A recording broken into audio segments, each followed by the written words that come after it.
Welcome back to another podcast, the worst baseball podcast, where we talk about baseball and other things that have nothing to do with baseball.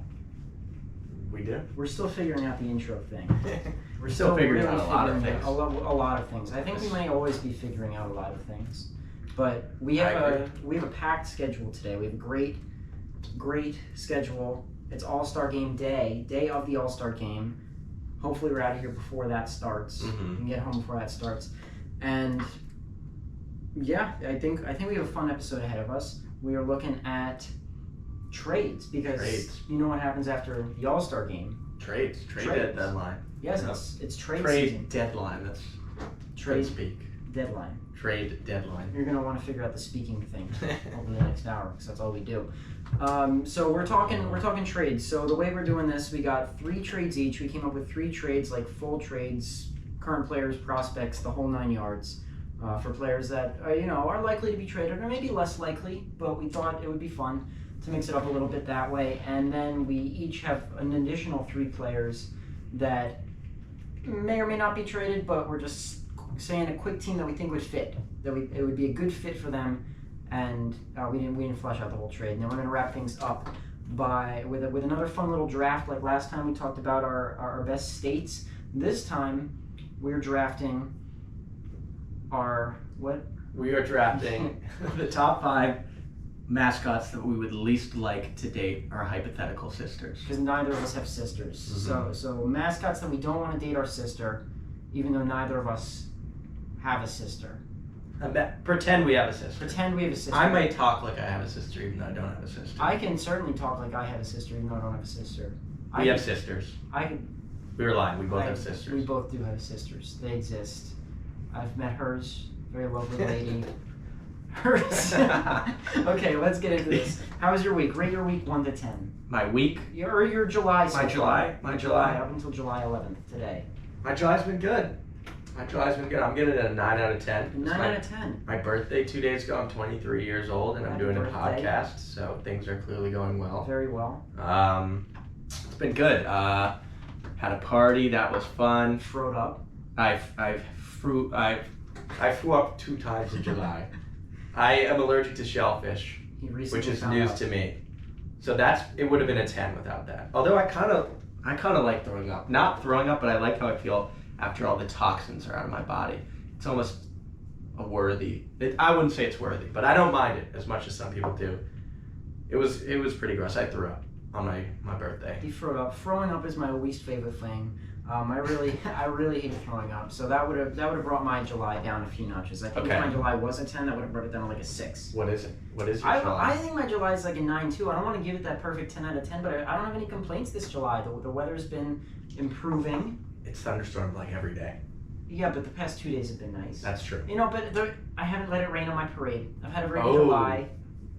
Nice. Thank you. I've had a very good July. Went home, saw some family, did some fun stuff. I've already been to 3 baseball games. We went to a comedy show. We went to a comedy show. In case anybody was wondering whether we hang out outside of this setting. He forced me.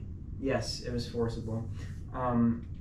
And yeah, here I am back in the District of Columbia, and things are good. So I'm going to give mine a 9 as well. I think we're going to agree. That's good. I like to hear that. It's good. We both have had good Julys. Speaking of July, what comes right after July? The trade deadline. I was going to say August. Yes. What happens in August? The trade deadline. Nice. First try. Nailed it. Got it. The trade deadline. I love the trade deadline. It's exciting. It's good to have that drama and that intrigue come outside of the games and just the other aspects of baseball, the media aspect, kind of the rumors, and it's fun to see teams have to make decisions about their future, mortgaging their future to be successful now. I enjoyed the trade deadline. I think it's fascinating, and I'm very excited for this year's trade deadline because frankly, there are some teams that I think should be buyers that haven't been buyers in a while. There's some good young teams that have gotten maybe good ahead of schedule, and it's very interesting to see what they'll do. There's a lot of free agents that are coming up this next year, and there's a lot of bad teams with talent that are going to try to trade good players. So for sure, especially teams that we thought may be buyers at the deadline before the season started, but now that we're approaching, they're underperforming.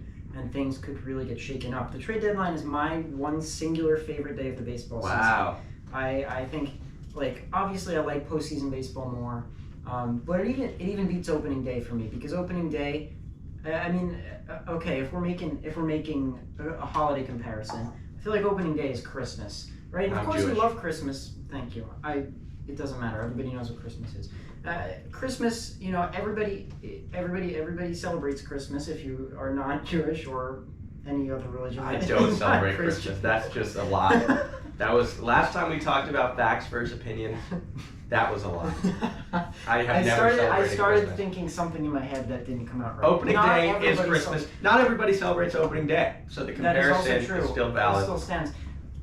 And everybody loves opening day. Everybody loves Christmas if you do, in fact, celebrate. However, it's what brought about the other holidays. Because without Christmas, there would be no Easter, right? Because I don't celebrate Easter. You know the concept of Easter. I actually don't that well, but I get your point. Christmas is the beginning. Yes, the beginning, the start, the commencement. No, commences the end. Let's talk about the trade deadline. This is not a podcast about holidays. This is a podcast about trades. Okay. And we were talking about the kind of surprise of maybe having some teams that are very bad with a lot of talent, and some teams that are very good, that are young, that are ahead of schedule. The team that I think has been one of the most surprising teams in the league this year is the St. Louis Cardinals. Not in a good way. Not in a good way. I thought the St. Louis, they frankly have too much talent to be this bad. But their record, I think they're 15 games under 500 at this point. It's bad. They have to sell. They have to sell. They have a lot of talent. They should start the rebuild now. And my first trade that I had written down involves the St. Louis Cardinals. And we know there's been a lot of talk about them trading their pitchers, you know, Montgomery, Flaherty, Hicks. I have them trading Jack Flaherty and Tommy Edman to the Dodgers for River Ryan, their 11th best prospect, a right-handed pitcher, and Nick Frasso, another right-handed pitcher, their 8th best prospect. For me, I see the Dodgers as a team that needs to be a little active. They're in a tight division race with three teams that are playing well. They have to. The Braves look like the dominant team, and the Dodgers want to catch up to the Braves. What the Dodgers need is right-handed hitters. Their OPS, Dodgers righties this year is 765. It's a formidable number for sure, but the Dodgers lefties OPS are 813. I mean, you think about the Dodgers. Freddie Freeman mashes lefty. Max Muncy mashes. He's a lefty. David Peralta has been awesome this year versus righties. Same with Jason Hayward. And you have Mookie Betts, you have JD Martinez, but besides that, they're sort of lacking this right-handed depth that they've had in the past. I mean, the Chris Taylor injury has hurt them a little bit. I know it's been a few years, but they've lost Kike Hernandez. I kind of see Tommy Edman with no Chris Taylor, no Kike Hernandez, being that guy, being that right-handed hitter, that utility man. I mean, he's a switch hitter, but he's better from the right side. And he's under team control the next 4 years. He's currently on the IL, but he should be back before the trade deadline. And then I see Jack Flaherty. What do the Dodgers love more than anything? Reclamation projects. It's true. Some fail. We saw Noah Syndergaard, but for the most part, they love taking guys with talent who haven't quite figured out that consistency aspect of it. Especially guys who have injury history. Injury history, exactly. And Jack Flaherty hits that right on the head, and he's a California kid. So I think those two guys make a ton of sense. The Dodgers righties this year, I think, have really been. I know the focus has been kind of on the struggles of their bullpen and their injuries and their starting pitchers, but the Dodgers righties. This is a stat for you. I know batting average is not the most important stat in the world. Dodgers righties this year, so hitters from the right side of the plate. That is what righties means. Well, Edman is a switch hitter, so just when he's on the right side of the plate. His average, the Dodgers righties average this year is only better than the righties of the Brewers, Tigers, A's, and Guardians. Wow. That is not very good. They need a right-handed hitter. They need a utility man. Edman has a bunch of team control. He's gonna require some talent coming back. But I like that trade. I like those two guys, and I think the Dodgers would become the favorite in the NL West with that trade. And then the Cardinals, they need to start over. They do. They need pitching prospects. A lot of their pitchers, I mean, they really don't have a lot of pitching kind of prospects to be excited about. River Ryan is a guy who's been really good for the Dodgers. They traded him for Matt Beattie. That looks like a steal from the San Diego Padres. He's actually acquired thinking he could be a two-way player. Dodgers kind of just wanted him to pitch. I mean, he's had a great year. Did they think he could be both a river and a lake? What about a Bay? Jason Bay. Shout out Jason Bay. But he's been great this year in Double-A. Good stuff. Same thing with Nick Frost. So both of them have really dominated Double-A. They're guys that I think could end up fringe top 100 prospects. I think this deal makes a ton of sense for two teams going in two different directions. That's my first trade. I like the trade. I think you backed it up with solid logic. I don't think there's anything too outlandish there. I'm on board. I think that while we're on the topic of underperforming NL Central teams trading players to very popular franchises, I'm going to go ahead and say that the Cubs trade Cody Bellinger and Kyle Hendricks to the New York Yankees for prospects Spencer Jones and Randy Vasquez. Jones being an outfielder and Vasquez being a right-handed pitcher. If any of you keep up with prospects, I don't know. But Spencer Jones, that would be a big blow for the Yankees. He was their first-round pick last year in 2022, and he's played very well in the minor leagues so far. However, they can survive without him because presumably Judge will come back at some point. Jason Dominguez, their top prospect, the Martian, he's going to be great. I think all signs are pointing to him being a fantastic major league player. And they have other outfield prospects as well as an opportunity to re-sign Harrison Bader, which I think they should do because they can probably do so in a pretty team-friendly way. And then that's their whole outfield right there. They don't really need Spencer Jones. He's expendable. But they do need an outfielder right now. Jason Dominguez is not that outfielder right now. And they need a bat right now. Cody Bellinger would absolutely crush with the short porch at Yankee Stadium. And I think that I've seen enough from him that I can trust him playing in the Yankee Stadium environment. I know it could be a little bit shaky for some players, but Bellinger has been in the spotlight. He's won an MVP. He's proven that he can play in a big market. And I think he got the change of scenery that he needed in Chicago, but work your way the rest of the way across the coast. New York Yankees, I think he could do a lot for them, especially if they do squeeze into the postseason. Randy Vasquez is a solid arm, pretty much MLB ready, having a very solid year in AAA. I think the Cubs would prefer to get a guy that has high upside but also is very close to the major leagues.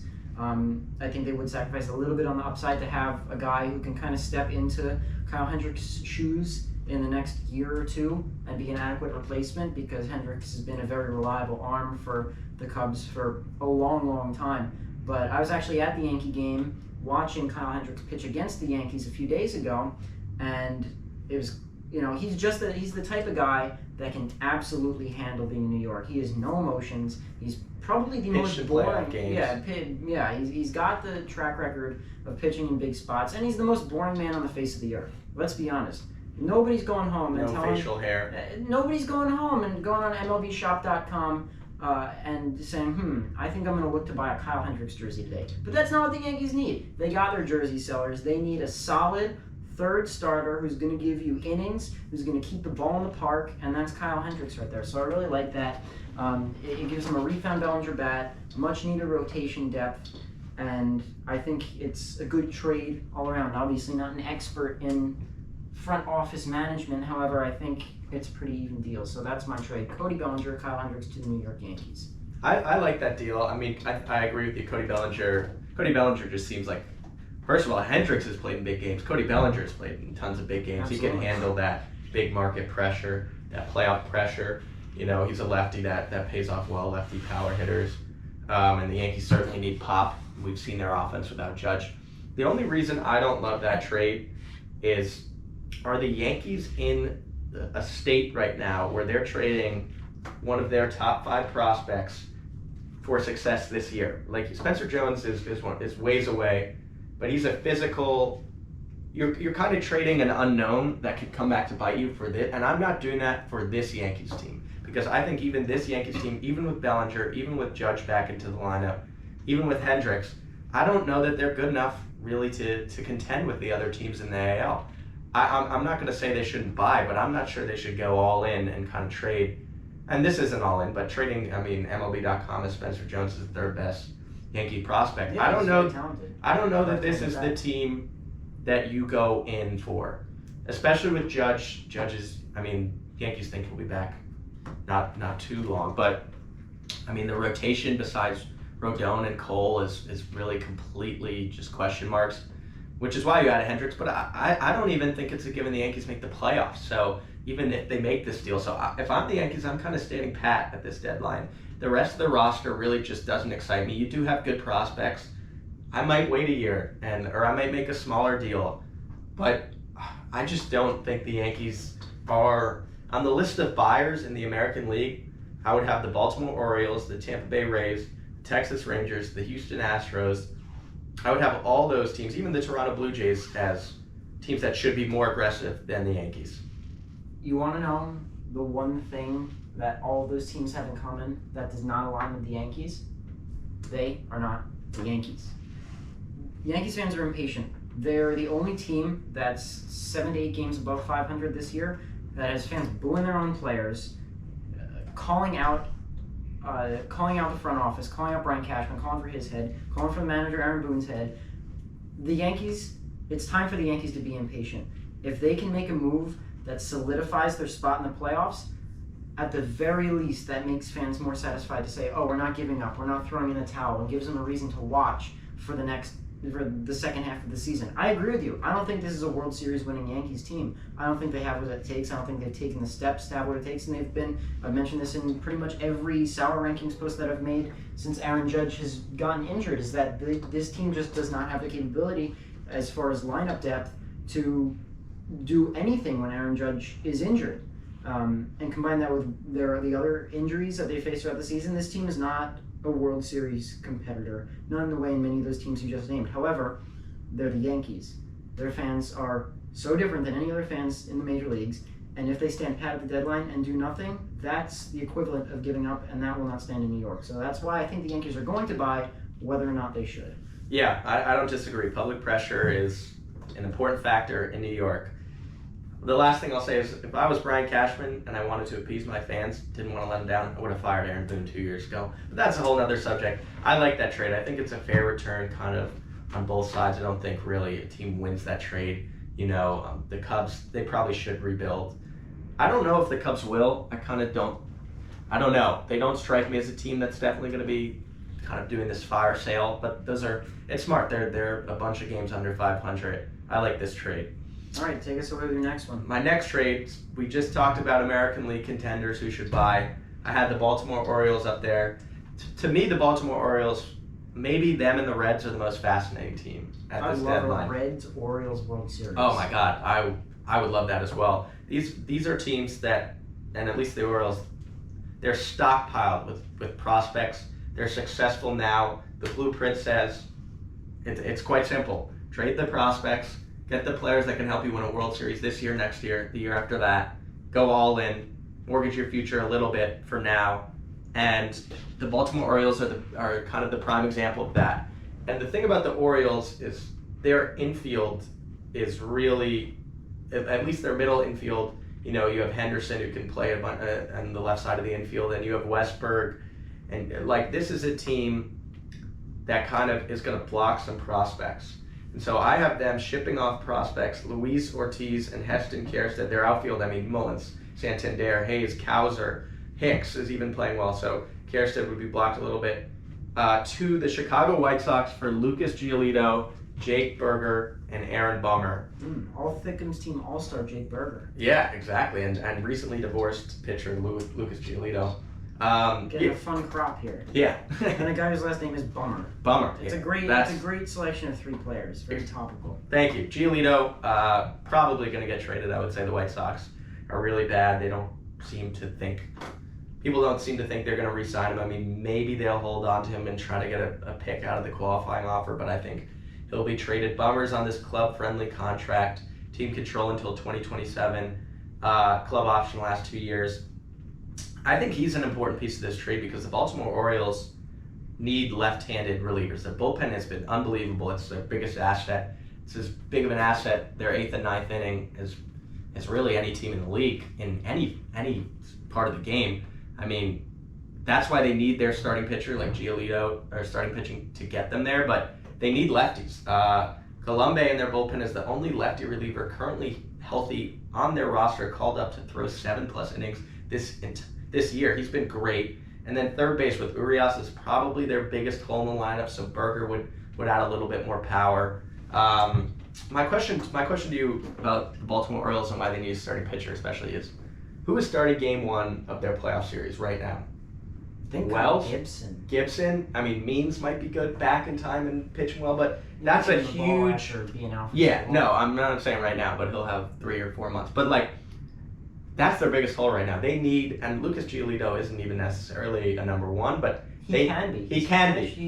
He's talented. He's talented enough. They need a guy to take the ball and have the potential and have at least some consistency to give him 7+ innings in the playoffs, so they can get to Bautista, so they can get to Cano, and so they can shut down and win games. And they're a contender, and they should go all in. And then on the other side, I mentioned the kind of blocking of the prospects, Ortiz especially, the middle infielder. I think this also helps the White Sox a little bit because their best prospect, Colton Montgomery, huge lefty shortstop, getting lots of comps to Corey Seager. His offense has certainly progressed better than his defense. This kind of, Ortiz that's his best asset, is his defense at shortstop, so this kind of paves the way. I know Corey Seager on the Dodgers a little bit, they thought he might go to third. This provides flexibility for Montgomery if he is a defensive liability. Solid outfield prospect. We know how many outfielders the Orioles have. I think this is a trade that makes sense for both sides. Yeah, I again don't really have any complaints with this trade. I find myself really wanting to have something to argue with you about, but I don't see any problems with that trade. I think you're right. The O's really do need that ace, and I think he might be as close as you can get to that ace realistically with this current trade market and what they'd be willing to give up to get. I think it's a good time to buy on Giolito. He hasn't quite pitched the way that we saw him pitching a couple of years ago. And my only real concern is that the O's haven't really proven that they are buyers. They had the opportunity last year when they started really playing well and they didn't buy. They even sold. I don't think they should have. I think that was the right decision. I don't think they should have bought. I don't disagree. I think it was the right decision. They're only 2 games back of the AL East. I know, they're really tied in the loss column. Now's the time. Now's the time. But I just, I don't have the utmost confidence that they're going to do it. However, for trades that make sense, I do really like it. I think that it gives everybody kind of what they're looking for. Kerstead was obviously the 2nd overall pick a few years ago, but people said at that point that it was a reach. And once you're drafted, it doesn't really matter. When you were drafted, it matters how well you were playing in the minor leagues. And he's solid. He's probably not going to be an MVP candidate, but he could be a solid outfielder to pair with Luis Robert out there in Chicago. Eloy, yeah. Yeah. Kind of build their outfield of the future. Yeah. No. Now's the time to rebuild if you're the Chicago White Sox. I think it's pretty simple. Everything has gone wrong for a team that in 2019, 2020, we thought maybe had as good of a future as anybody. Yeah. Everything has gone wrong. Their pitching, their front office decisions on what coaches to hire and the culture. Yeah, the culture's they need to start over. They need to strip down and start over. Unloading 3 assets and setting up the future. That's what they need to do. Simple as that. I agree with you. That brings me to my next trade. I am also talking about an AL Central team that's selling, and the players that have been traded aren't going very far. This is a Guardians-Reds trade. Ooh. The all-Ohio trade Matthew's deadline. favorite state. He can't talk about Ohio enough. That nobody has ever made that noise in response to someone saying Ohio before. I'm gonna move away. Shane Bieber and Josh Bell going to the Cincinnati Reds, who are going all in and taking it all the way to the World Series for shortstop prospect Noelvi Marte, who has absolutely no spot to play in that stacked infield. Jinx. Bryce Hubbard, left-handed pitcher. And Bryce Harper. Bryce Hubbard. Hubbard. How do you spell that? Hubbart. Hubbard. Bryce Hubbard, left-handed pitcher, and Lyon Richardson, a right-handed pitcher.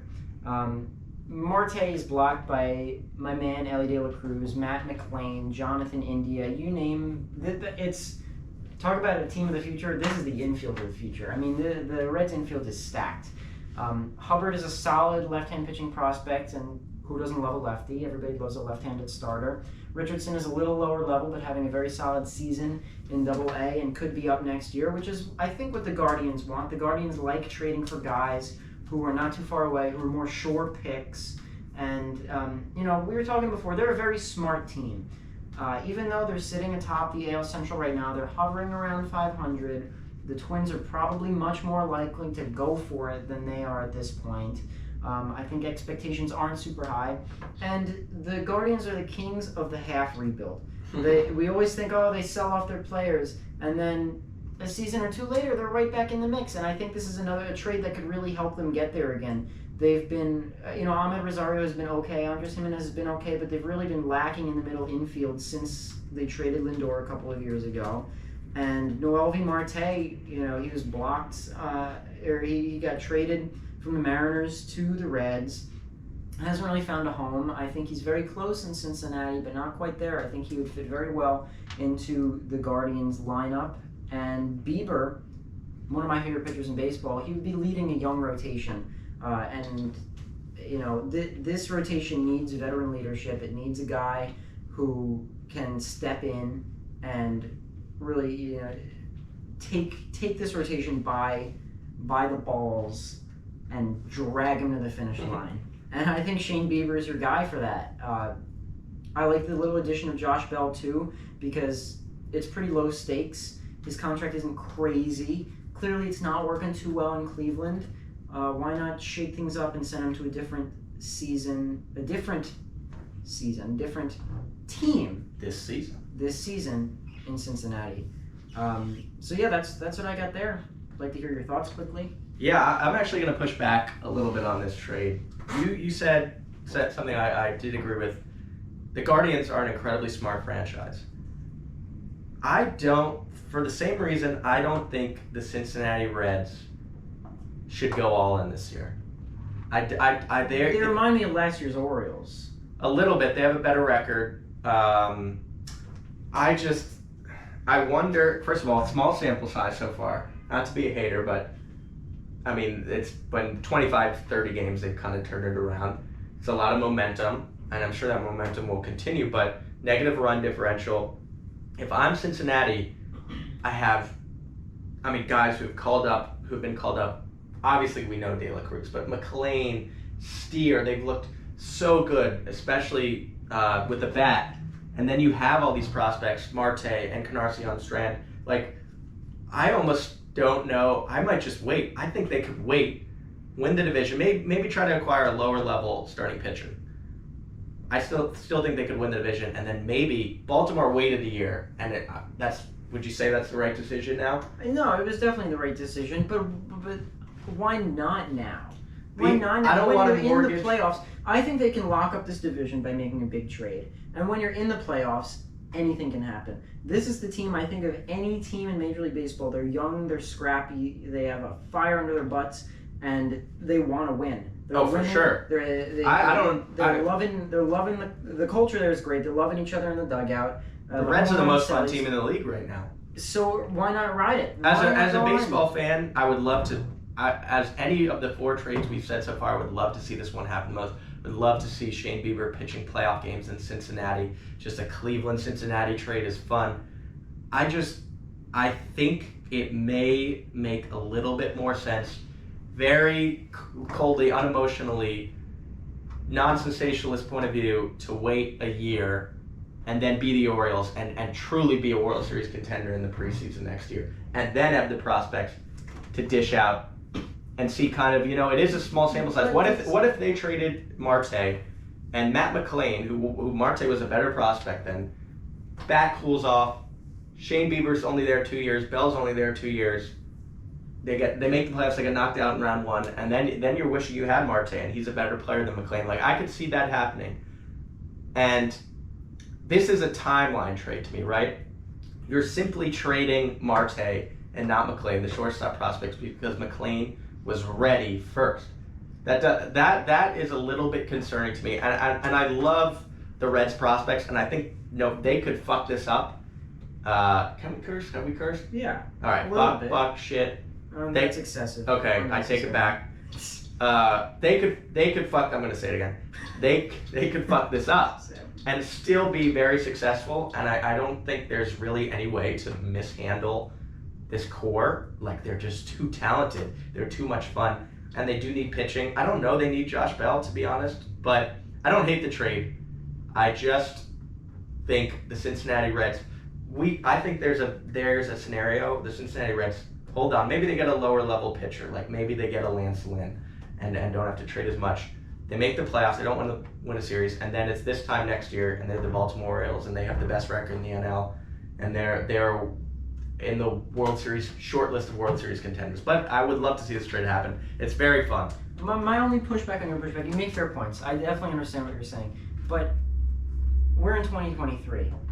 If my team is at the top of my division, 8 to 10 games above 500, clearly in a spot to take this division for the season, and we have an opportunity to make a splash and push us over that line, or do something that could very well push us over that line, I'm taking that opportunity. You don't know what next year is going to look like. Like you said, Matt McClain could cool off.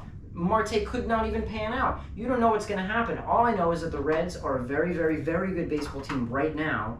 They have the prospects to pull off a trade that could really make them a serious contender, and that's why I think that this makes the most sense for them. You don't know what next year is going to look like. Right now looks like they're hotter than they've been in probably a decade. Mm-hmm. I'm rooting for this trade to happen. And another point that I think is important that you haven't brought up too, that helps us. This causes, like you said, they're hotter than they've been in a decade. Momentum. Their fans are so into it right now. You go all in, and this is just the start. So I see, from a philosophical or a psychological point, I think this trade and making a splash and making a big trade, and even a baseball standpoint, makes a lot of sense. It could pay off to be patient, but hey, you got to take risks. The Cincinnati Reds are in a position any other team in the league is envious of, and I am fascinated to see what they do in the next couple weeks.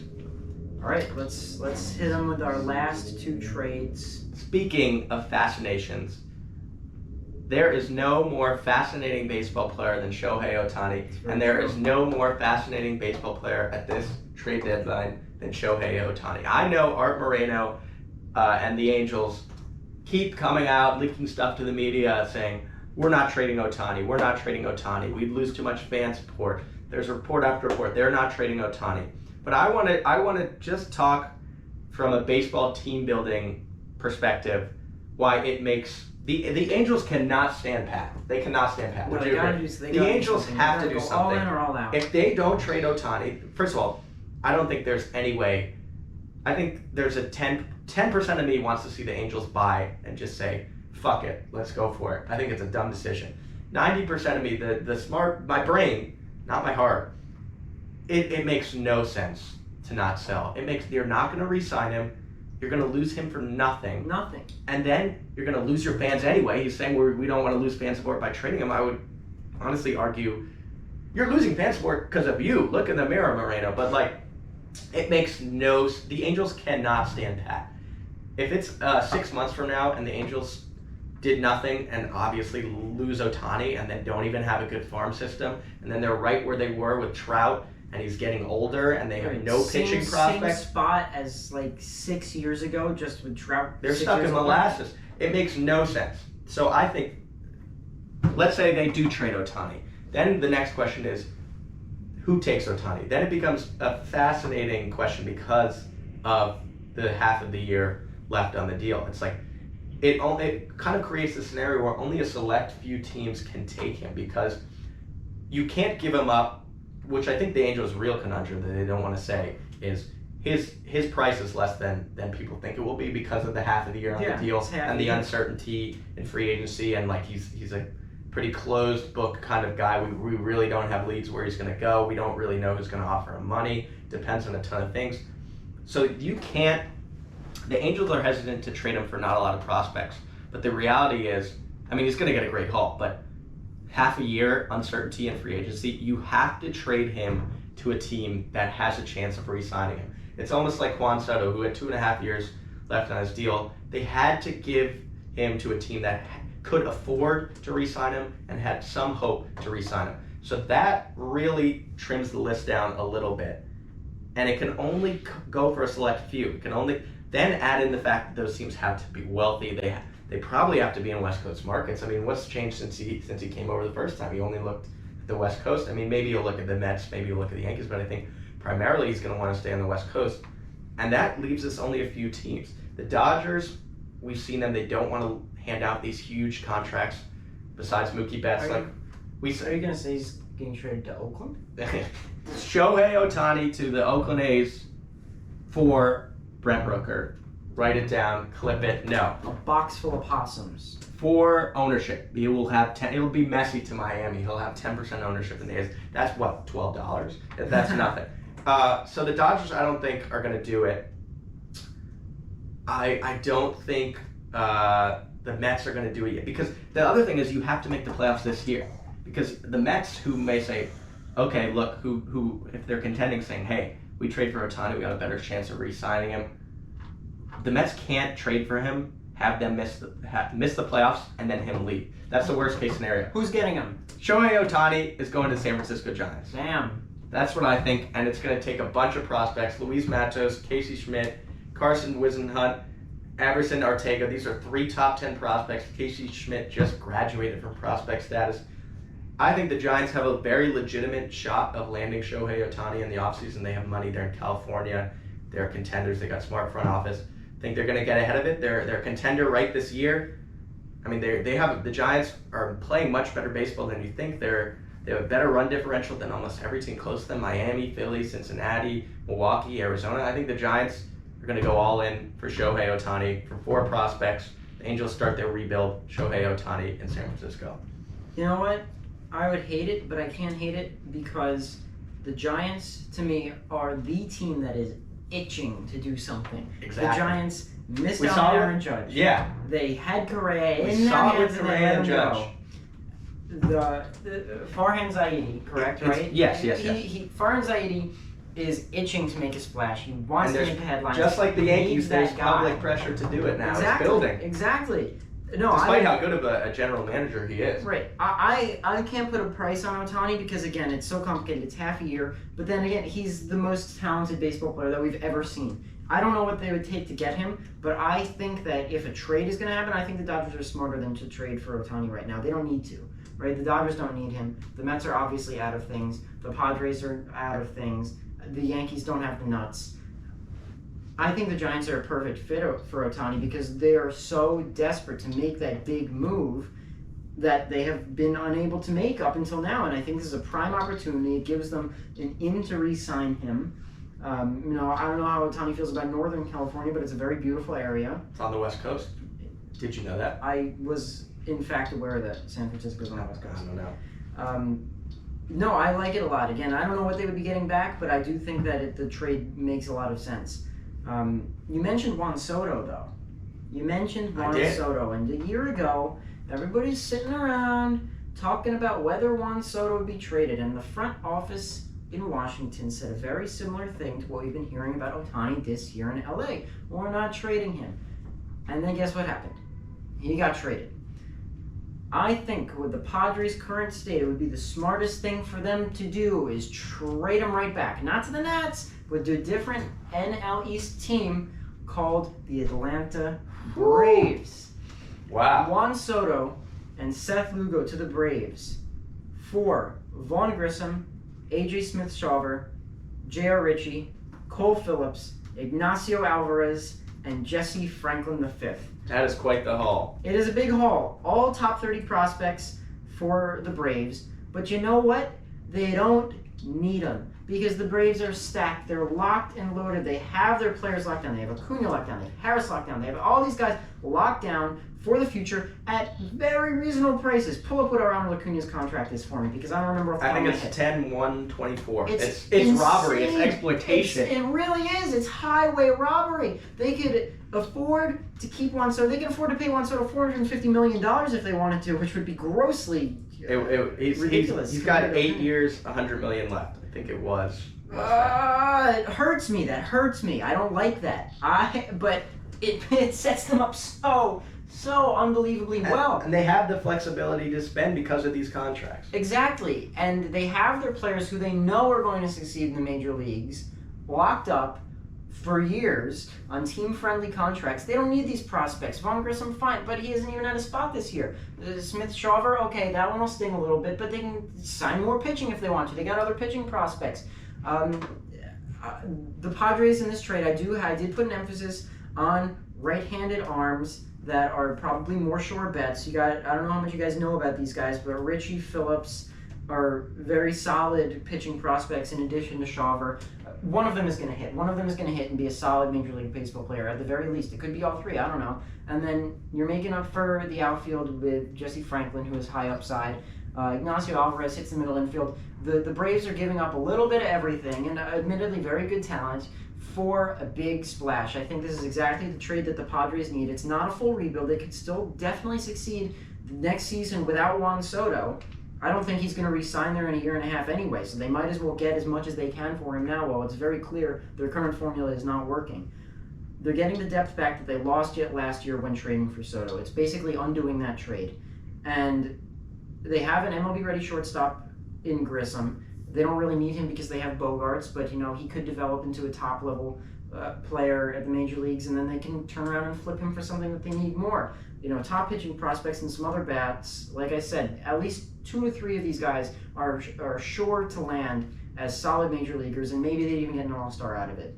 The Braves put themselves to this trade over the top, just unbelievably over the top, and create the best possible problem for themselves that a Major League Baseball team that can have, and that's too much talent, a lineup that's just too insanely loaded. And that would be the best baseball team I think we've seen. I agree. Adding Juan Soto with not really trading any guys that are contributors right now. I mean, I think you make the key point about it's not a full rebuild. It's a realistic thing. Maybe it'll be next year, but it's a realistic thing that Soto is traded because it's not a full rebuild. You still have those aging pitchers, Snell, Darvish, Musgrove, and you have the young hitters. You have Tatis, you have Machado's still relatively young. And the Padres would still be in contention, and then maybe they trade those prospects, or maybe those prospects come. I mean, Shawver was in the major leagues earlier this year. Same with Grissom. Like, those are guys who can contribute right away. I don't think it happens, but I think if it were to happen, this is what it's going to look like. And watch out for the Atlanta Braves. They're not just content with their great record at the All-Star break. No, and personally, I just think this would be an amazing trade because how much fun would it be to see Juan Soto and Ronald Acuna in the same outfield? As a Dodger fan, it would not be fun. It would not be fun. No, for you. However, from a baseball fan perspective, it would be my God, I'd have the Braves on every night. That's insane. It would be like watching the NL All-Star team. And I don't know, just thinking about how Juan Soto would look in a Braves jersey, it just makes sense to me. I just feel like it would look good and never really crossed my mind until like today. But I think he'd look great. I like Juan Soto in Hotlanta, and we know he can succeed in the NL East. So that's true. People were scared that he could. He can succeed in the NL East. I love that trade. We mentioned some bigger trades, but I think there are a bunch of guys that we haven't mentioned that we can kind of briefly run over. Just what a good fit with. Yeah. What a good fit. And so, I mean, you mentioned the Cubs. Marcus Stroman, I think, is a guy who could get traded 1 year left on his deal. I see the Giants contending again I think the Giants are going to kind of go in a little bit. I also see the Rays contending because that 1 year deal, there's not a bunch of financial tie-ups there. We need a best and fit. The best fit is the Texas Rangers. I mean, pretty simply, the Texas Rangers, they kind of want a guy who's a free agent after this year because they lost DeGrom, and then they can make a decision. They want him this year, Marcus Stroman to the Rangers, I think is the best fit. I like the fit. I think the Rangers need a starting pitcher. However, a fit that makes more sense to me, again, a guy that is not necessarily going to get traded, but I think would be smart for the team that currently owns him to explore the possibility, is Max Scherzer. Talk about a team that needs a guy to, A, immediately refuel them because the Rangers have been slumping, and also, we saw that they wanted this type of deal when they signed Jacob DeGrom. They wanted the Met. They wanted the guy who is not in his prime years anymore, an injury-prone player. Not that Scherzer's like super injury-prone, but he's aging. He's faced some injuries the past couple of seasons. The experiment failed with DeGrom. He's obviously out for the season. We all hate to see it. But this is a team that has the balls to try again with Max Scherzer. And if they were sitting around 500 or below, like some people, including myself, thought they were going to be at the All-Star break, I wouldn't say they do it, but I think there's a chance that they make a splash. Again, Long shot, but I think Max Scherzer would be a very good fit for the Texas Rangers right now. I see it. I mean, they have financial flexibility. They need a starting pitcher with the DeGrom injury. They're going to be active. They're a contender. They're finally good again. I like that fit. Speaking of starting pitchers, James Paxton has been fantastic this year. Fantastic. We know the injury history. We know he's 34 years old. We don't know. The Red Sox are kind of in that boat where they could sell, they could buy. I don't think they're going to sell. But if they do, James Paxton is probably the first guy headed out. Not much time left on the contract. For me, the team that makes a lot of sense is the Arizona Diamondbacks. They wouldn't have to give up too much, but at the same time, kind of like this, similar to the Reds dialogue, they're finally good again. They want to make the playoffs this year. They're in the thick of the hunt. They need a two. Obviously they have Gallen, who's as good as anybody in the league, and Kelly is been good. He's been solid. Probably more of a 3. He's been injured, so I think James Paxton would slot very nicely into that number 2 role. He's an older guy. It's nice to acquire a veteran when you're a young team. The Arizona Diamondbacks are fun to watch, and they're in the mix. And James Paxton, that you wouldn't have to give up too much, I think would be a great fit in Arizona. I agree. You can never have too much pitching. They're a team that doesn't quite have enough great pitching. I think James Paxton capitalized on this good season that he's putting up, capitalized on his health. I like that fit. James Paxton used to play for the Seattle Mariners, and you want to know who would be a good fit for the Seattle Mariners? It's none other than the reigning National League MVP, Paul Goldschmidt. This is a team that has obviously a lot of potential. They're middling. They could buy, they could sell, they could stand pat. We don't really know. I don't think this team should give up. I think this team can catch fire, get hot. But one thing that they need right now is veteran leadership in a time of underperformance. He's the big veteran bat. The veteran bat that they need. It's veteran cat. It's, the lettering crat. The weathering map. The weathering map. Paul Goldschmidt. When I think of Paul Goldschmidt, I think of a weathering map. Think of a weathering map. It's 1-1. It's 1-1. That's a 3.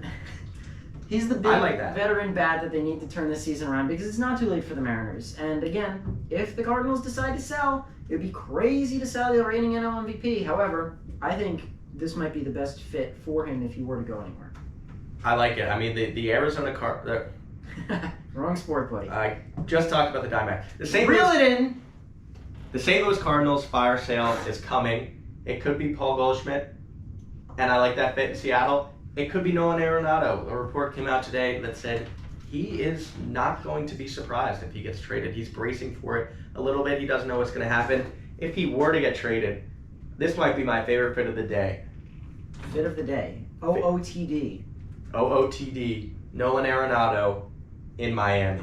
Wow. Nolan Arenado to Miami. We've seen Miami kind of, their left side of the infield is a little weak. They need another bat. Arenado would fit in so nicely to the middle of that order, kind of with Soler and Arise.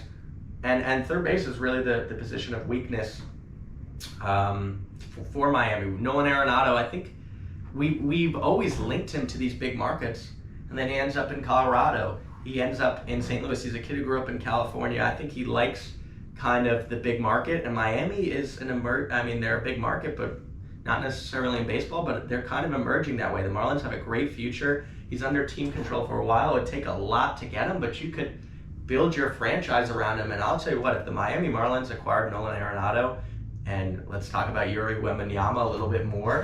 If Yuri Wembanyama continues to look like the way he does, I mean, the Miami Marlins would be set up beautifully for the future. They got a young, good manager. Their fans will come out. I think this is a great trade from almost every perspective of the Marlins organization. I would love to see it happen. And St. Louis needs to blow it up. They need to start from zero. I agree. I mean, listen, the fit makes a lot of sense. I think it's super, super long shot. I agree. But I do like that fit a lot. And I like trades that excite me, and this is a trade that excites me. I would be so excited if this trade happened. That'd be insane. The Miami Marlins play in the NL East. In this state of Florida. Exactly, thank you. The Tampa Bay Rays are another team that plays in Florida. And Blake Snell used to play for the Tampa Bay Rays. Where is San Francisco? I don't know. Okay. Blake Snell, I think, would be a great fit for the Houston Astros. The Asterisks. Starting pitching has been a problem for them all year. They've faced injuries. Christian Javier has not pitched the way that he's wanted to. They've gotten good starts from guys like J.P. France and some other youngsters that they weren't necessarily expecting to rely on coming into this season. However, this is a team that really needs starting pitching, and Blake Snell is at the top of his game this season. He's been unreal for the past month and a half, and I like this fit a lot. I think he would play really well there. He has that playoff experience. I don't think Dusty Baker would pull him in the sixth. So yeah, Blake Snell, Astros. I think that's my fit of the day. Damn, you went in on the Padres not liking each other last week. Now you want them to blow it up. Yeah. Padres fans are not going to like this guy, which is good because Padres fans don't deserve anything. Please don't clip that. Anyway, Blake Snell, I would love that fit. I think if the Houston Astros acquired Blake Snell, they would be the immediate favorite in the AL. If they aren't already. If they aren't already. Remember, this team, even though they've underperformed so far this season, they're getting hot. And they're winning World Series champs. Yeah, the year experience. after year, the Astros get it done. And I think that if they can make a move that could put themselves in a spot to get it done again, why would they not do it? Why would they not take that opportunity? I think Blake Snell's a great fit at the top of his rotation. I like it. Okay.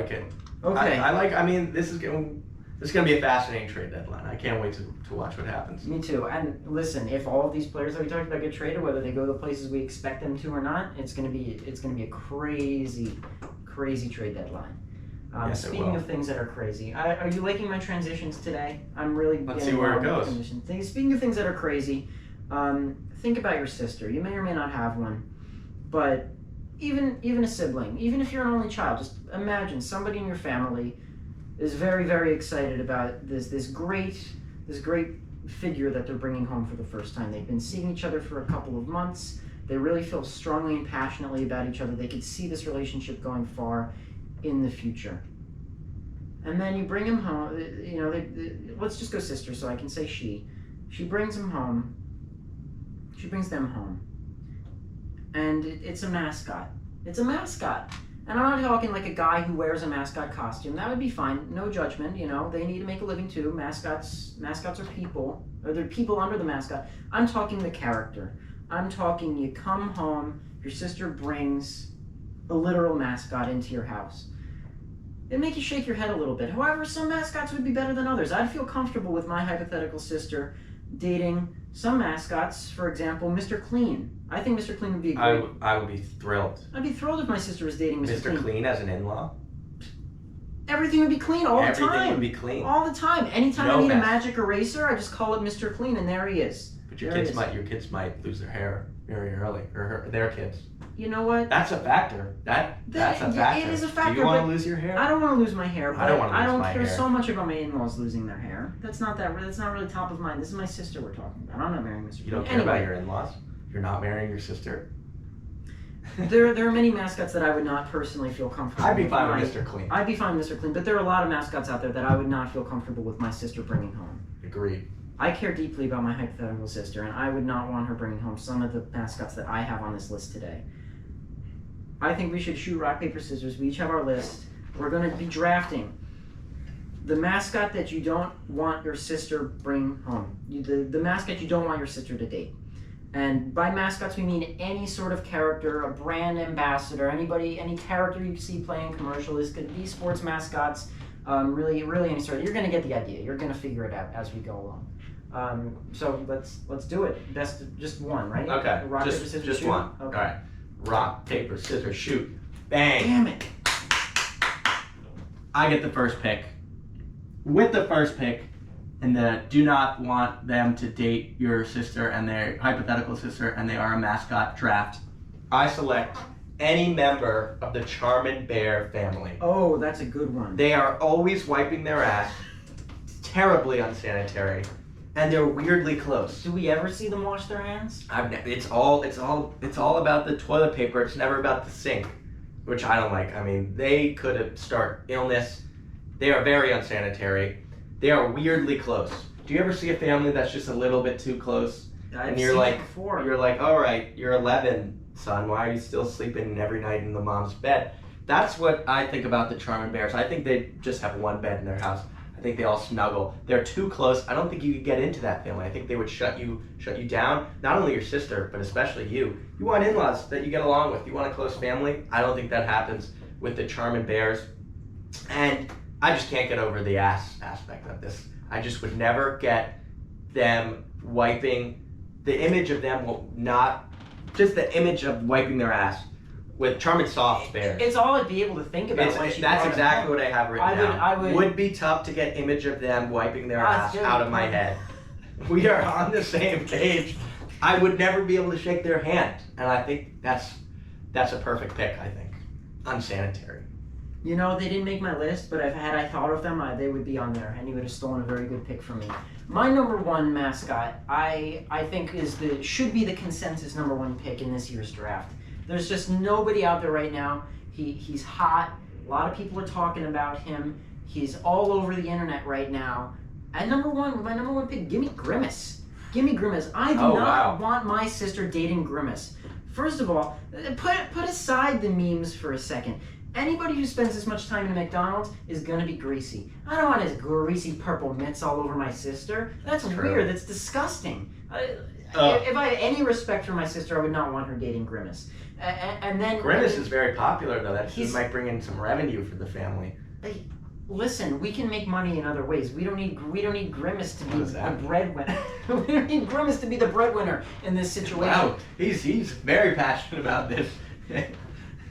And then he's just out here murdering people left and right. You want one delicious Grimace shake, and you don't know what happens. Did you want your sister to marry Ted Bundy? No, thank you. No, thank you. And he's a purple serial killer. He's fuzzy. He's ugly. A purple serial killer. Clip that. Purple serial killer. He's fuzzy. He's ugly. He reels you in with what we think is a delicious milkshake, but then he kills you. I love that pick. I had a feeling Grimace would be a popular pick, and for a good reason. For a good reason. It's like a top prospect you just can't miss. He's a 5-tool player in this draft, Grimace is. And I like that pick. Would not want him anywhere near my real or not real sister. I like Grimace. My number 2 pick, Tony the Tiger. They're great. Frosted Flakes. I don't know how I feel about this. Well, all right, let me give you my case. He screams toxic masculinity. Just always working out and yelling at you. He might be fat phobic, honestly, a little bit. He's just very into fitness, a little bit too much. I'll say it right, I'll say it flat. I have concerns about Tony the Tiger's political beliefs, and there's nothing worse than an awkward family dinner with converging political beliefs where everybody thinks they're right, and then it just creates this heated, awkward dynamic. And I think Tony the Tiger brings that to the table, no pun intended, the dinner table. I also fucking hate Frosted Flakes. I've been hearing this a lot lately. I don't get the hate with Frosted Flakes. They're so bland. They're like an unseasoned food. I think he's a bachelor too. I think everything would be going great, and then he would have sex with the stripper during his bachelor party. I thought about this a lot. He's a gaslighter. He just is a D-bag. He screams D-bag. Tony the Tiger. I don't want a D-bag next to my sister ruining her life, being all toxic and just playing this game and reeling her in when she's not happy, and then being an asshole when she is happy. And Tony the Tiger needs to figure it out. You gotta. I feel like you're making a lot of blanket judgments about Tony the Tiger. I think the audience would agree, but we'll see. I wouldn't make as many assumptions about Tony the Tiger. I agree that there's douchey potential with Tony for sure, without a doubt. However, his main job is appealing to children. He's great with kids. He's a friendly tiger. He wants to give kids sugary cereal. There's nothing more that kids want. He wants to give kids sugary cereal. Yeah, sure. He's the fun uncle. You wouldn't want your sister dating the fun uncle? No, the fun uncle is always single. And not in this situation. I don't know. Anyway, I got a big D-bag on my list later. I'm going to save him because I don't think that you're going to take him. However, and number 2 for me, give me Captain Obvious. Give me Captain Obvious. I don't even know who that is. You've never seen the Hotels.com commercial, Captain Obvious? Oh, I think I have. The guy's an idiot. Talk about reproductive qualities. Imagine your sister having a child. Why wear the sailor hat indoors? It's terrible. It's terrible. The guy lacks common sense on every level. He's a total dumbass. I don't think I could get through a conversation without him without wanting to claw my ears out. It'd be terrible. I'd never want to interact with them as a couple. It would just be maddening. It would be a terrible experience. Maybe he's a nice guy, fine. Maybe if they enjoy themselves, they can have their lovely little elope, vacation, whatever they want to do. Fine, but don't involve me in it. Captain Obvious, I don't want you to date my sister. You're too fucking stupid. Next one, please. That's a fair pick. He is a human being, which is a plus based on some of these lists. But fair. That's a different question. We're treating all species equal here. Yes. We're not speciesist. Exactly. We are for all species. Resist speciesism. My third pick is the 2017 version of Mr. Met when he flipped off a fan. This is wildly specific. He has short temper. Who knows what he's capable of? That's true. He could do it on a dime. He could turn on a dime. Snap. He's a Mets mascot, so he's a perennial loser. Mm-hmm. Just will never be successful, will never accomplish his goal, will always come up short, and he's cursed based on our topics last week. And my final point is he's out of a job. 2017 Mr. Met was fired when flipping off a fan, that specific version. So he's not even a breadwinner. He's my third pick, and I want to shit on the Mets. So there it is. I have nothing wrong with that pick. It's really, really specific. I didn't think we were going to get that detail. It's my only specific one. That was a weird, awkward silence. Because of you. I composed words. I like the pick. My number 3 pick, this is the douchebag I was referring to before.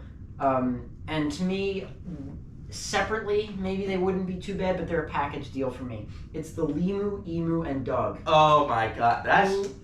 I have to clap for that pick. Thank you. First of all, listen, I'm not typically judgmental in this way, but I think thruples are a little bit weird. They rub me the wrong way. Doug, douchebag. I hate Doug. I don't like Doug. He's dirty. He's gross. You pull up a picture of him. He wears those glasses all around. He dresses like he's in the Big Lebowski. I mean, come on. Too much yellow. Way too much yellow. He can't dress. He's got a fucking large flightless bird that follows him around everywhere. The dude's straight up strange. We talked about how we're not speciest. I am speciest when it is a human being and a species. And of course. It's gotta be. It's no bestiality. Anti-bestiality zone here. I didn't even think we had to say that. I thought that was just a given. But I agree. I like Limu, Emu, and Doug. I like that pick. That's a sleeper pick in the third round. Thank you. I'm glad that we're in agreement on that one. He's just a douche. Who likes Doug?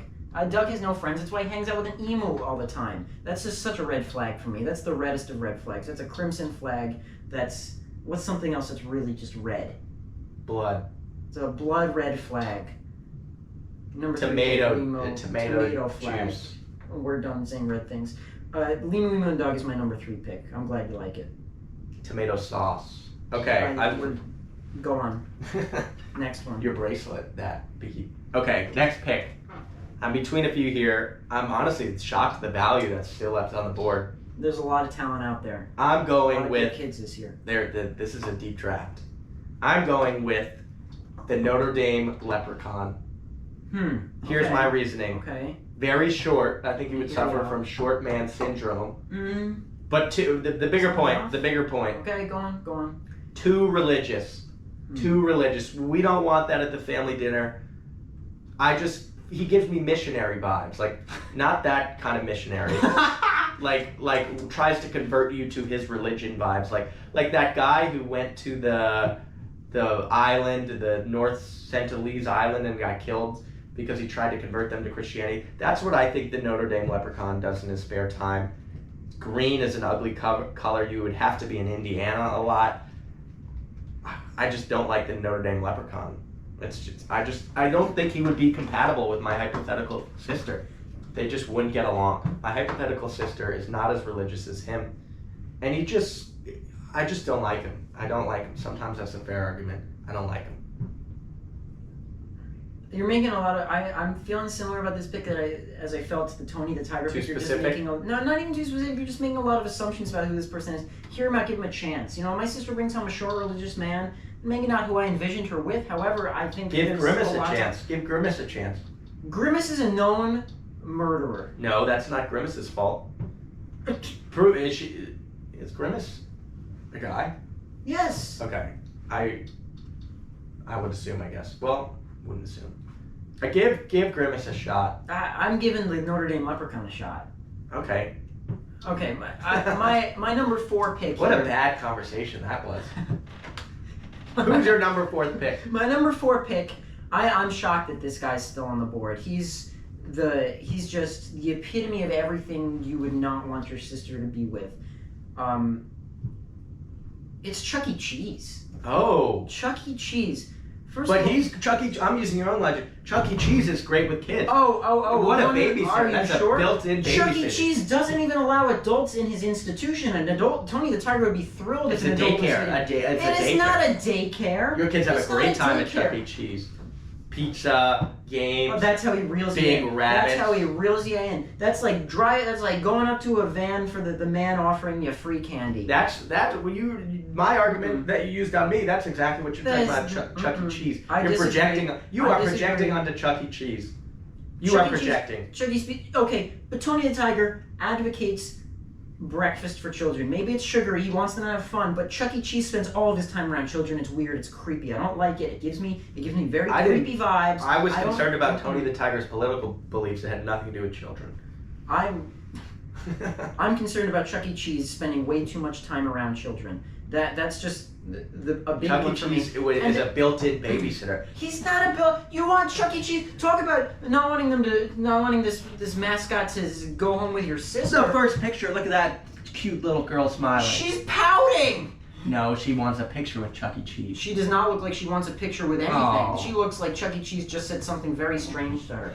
Very strange and not PG to her. That's what it looks like. Wait, Chuck E. Cheese saddened after mom posts video of mascot. Okay. That's all. Yeah, you're rabbit gonna hole. finish reading that headline? No. It's a good thing. Case and point. Chuck E. Cheese is racist. I'm gonna post the link to this article in the description for this The video. Today Show. Wow. Okay, I didn't know that about Chuck E. Cheese. Chuck E. Cheese is racist. He's creepy. I'll take He it spends back. all his time around children. And my sister dating Chuck E. Cheese just gives me like Disney adult vibes, but in such a weird way. I don't like it. I'd much rather go home with Mickey Mouse. Mickey Mouse, fine. I can deal with Mickey Mouse. But if you have a choice between Mouse, Rat, anything, and you're going with Chuck E. Cheese, I really got to sit down and have a serious conversation with her. I don't like this. Chuck E. Cheese number 4 for me. I'm surprised I didn't even take him higher, if I'm being honest. All right, you learn something new about Chuck E. Cheese every day. I like that pick in the end. You convinced me. Chuck E. Cheese is a racist and bad with children, so I don't like Chuck E. Cheese, and I would not like him around my sister. You're telling me I'm making up stuff, I'm projecting, I'm being too subjective, like we don't know if this stuff is true. Well, I'm going with straight facts for my number 5th pick. These are stuff you can't disprove. My number 5th pick, great value, Colonel Sanders. Let's just lay out the facts. Concerning age gap. Possible groomer concerning age gap, way older than my sister. Would be older than my dad. That's just an awkward dynamic. What would you do? What would your dad do if your sister, your hypothetical sister, who may or may not be real, brought home a man older than him at the dinner? He'd say, pass the salt. He'd say, no, you pass the salt. It just... Bitch. Well, no need. I don't think Colonel Sanders cursed. He got that Midwestern charm, you know. But the age thing I couldn't get over. It's impossible. If he was interested in my sister, that's like pre-crime a little bit. He eats too much fried food. That's not good for the stomach. I agree. He's old and he's probably not going to last that long. He's eating so much fried food. Well, actually, maybe that's a pro. He's probably got a great inheritance. He's well endowed. I might turn. Oh, okay. Well, I didn't think about that. Backtracking? I'm backtracking. My sister, we'd be set for life with Colonel Sanders' inheritance, and with how much fried chicken he eats, it's not going to take long. Nobody would even suspect anything if she pulled a grimace and just... Agreed. All right, Colonel Sanders off the board. Let's go with the Geico Gecko. He is indecisive. Quite the transition from a 90-year-old man to a small lizard. We don't know how old he is, so we're not going to go on the age thing. Gordon, is his name Gordon? I don't know what his name is. He's the Geico Gecko. I'll Let's look it up. You go on. No. I need to know this first. This might change my pick. Does the Geico Gecko have a name? I think it's Gordon. Yes, but what is it? Martin. Ew.